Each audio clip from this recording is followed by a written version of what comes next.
Unit 1 Chemistry, Lesson 3 Ionic Compounds, Part 2. So the previous method that I showed you how to get the chemical formula is called the balancing method. I'm going to show you another way to do it. It's called the Crisscross Rule. So after you've learned both methods, you can decide which method better suits the way you want to get the chemical formulas. So the crisscross rule, it's pretty easy. What you do, you follow the steps right here. It says write the ionic charges above the symbols, then crisscross the numbers using them as subscripts. So it says, the question is, what is the formula of the ionic compound formed by aluminum and sulfur? So I start by writing my symbol for aluminum, which is Al, and my symbol for sulfur, which is 2-. I already have the ionic charges filled in. So again, these come from the periodic table. So you just look at the little number that is with the symbol. So aluminum has a charge of 3+, sulfur has a charge of 2-. So what this means is that aluminum wants to give away 3 electrons and sulfur wants to accept 2 electrons. So we've done the first step. Then it says crisscross the numbers using them as subscripts. So if you're crisscrossing the numbers, then the 2 is going to become the subscript for the aluminum, and the 3 becomes the subscript for the sulfur. So my formula is Al2S3. Now the name of this is aluminum sulfide. And if you calculate the total ionic charge on the compound, you will get 0. So for example, this means that you have 2 aluminums, 3 sulfurs. If you have 2 aluminums, the charge on both aluminums is 6+. If you have 3 sulfurs at 2- each is 6-. So you can see that they are already balanced. I want to do another example because I want to show you the one thing that you have to be careful of when you're doing, when you're using the crisscross method.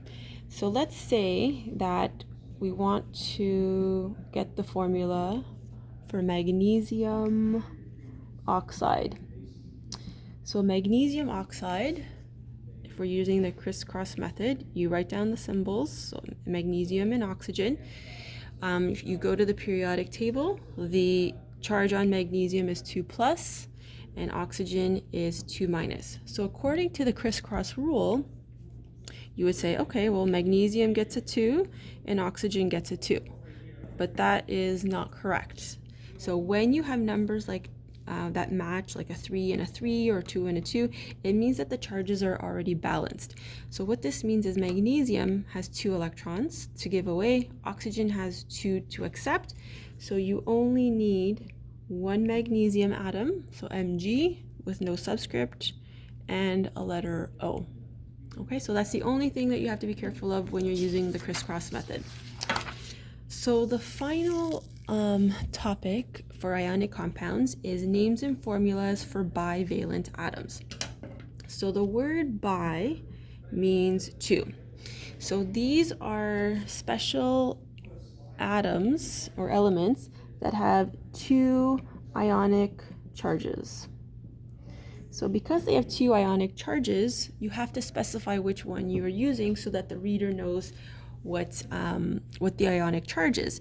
It's sort of like, if I give you an example, like if we had 2 Michelles in our classroom, you might remember this from elementary school.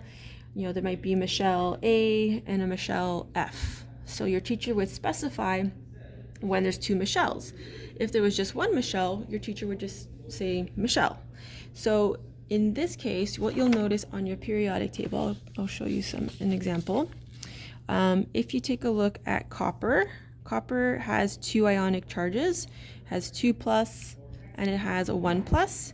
So this is an example of an element where you have to specify. Nickel as well is one, could be 2+ or 3+. So you have to incorporate a number in the name. If you look at magnesium only has 1 ionic charge, so you don't need to specify which magnesium you're using. So you'll notice here where it says lead 2 oxide. So the lead 2 you'll notice it in Roman numerals, tells me that it's lead that has an ionic charge of 2 plus.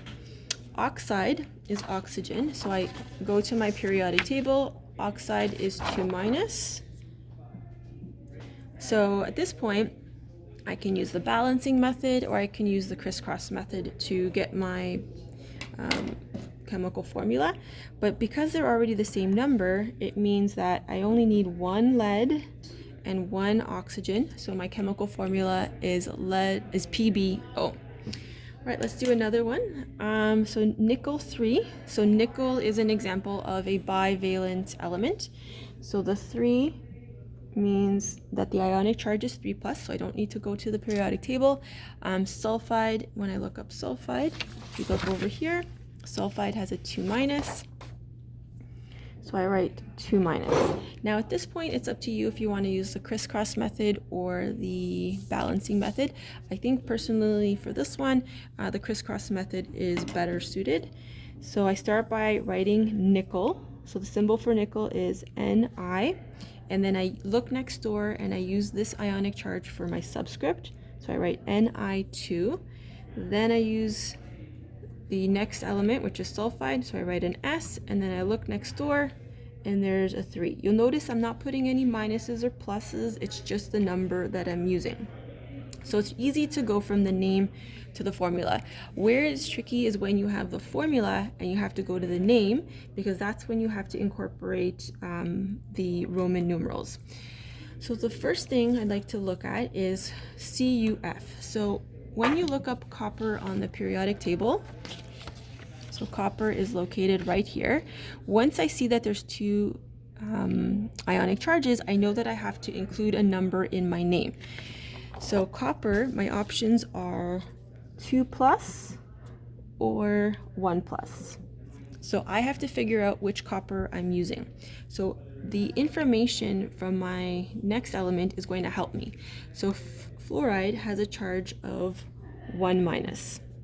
So what I have to do, I have to pick the copper that is going to balance out my fluoride. So what I can do is I can actually start writing in the name and then just leave a space for the number. So I know that copper goes first and fluoride is going to go next. So my next job is it copper 1 or is it copper 2? So if this is 1 minus, then this side has to be 1 plus. So if I'm choosing the 1 plus, then that is the number that I'm putting in my chemical name. Okay, so let's try another one. So Sn is tin. So what I have to do is locate tin on my periodic table. So tin, there's 2 options. Tin can be 2 plus or it can be 4 plus. So that's what I have to figure out. So again, I can start by putting in the name. So this is going to be tin, I leave a space, and then it's going to be nitride over here. So nitrogen, when I look at the periodic table, so nitrogen is located right here. It's a 3 minus, but I've got 4 of them. So 4 of them at 3 minus means that the total ionic charge on that side is 12 minus. So if this side I know is 12 minus, then this side has to be 12 plus. So now I have to figure out which tin is going to get me to 12 plus. So if I have 3 atoms of tin and I'm using the 2 plus, that's only going to give me 6 plus. If I use the 4 plus with the tin and the 3, that's going to get me to 12 plus. So then I know that my Roman numeral has to be a 3. Okay, let's try one more together. If you want to try this one on your own, what you can do is pause the video and then resume it to check to see if you've done it correctly. So our next one is iron. So iron has 2 options. So iron can be 3 plus or 2 plus. Oxygen is 2 minus, but I've got 3 of them.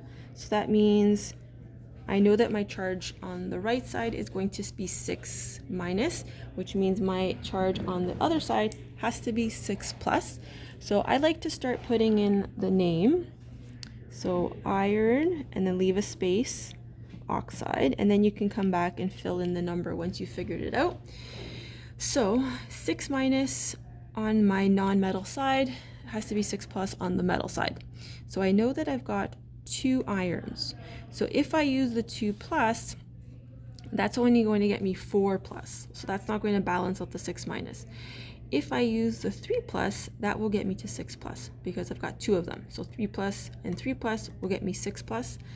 So I know that this is the iron that I'm selecting.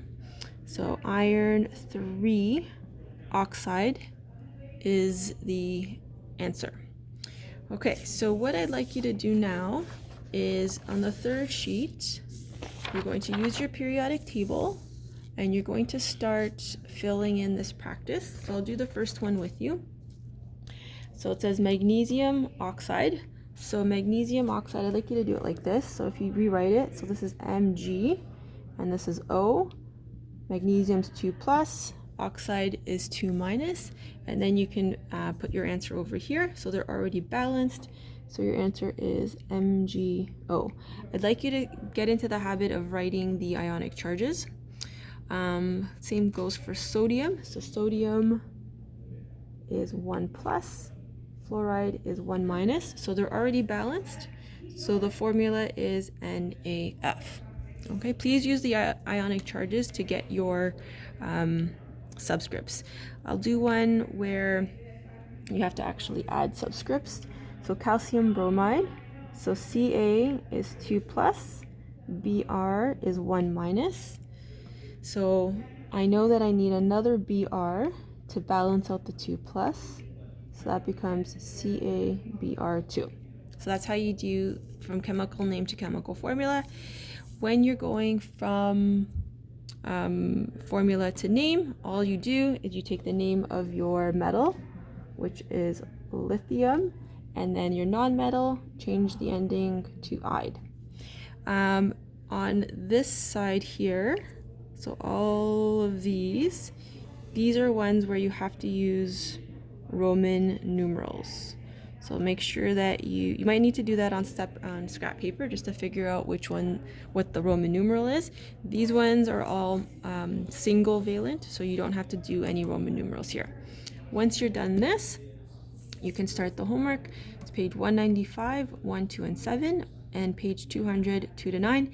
I've taken pictures of the textbook so that you can get the questions there. So I will be going over this in the next class, so if you do have any questions, please don't hesitate to ask.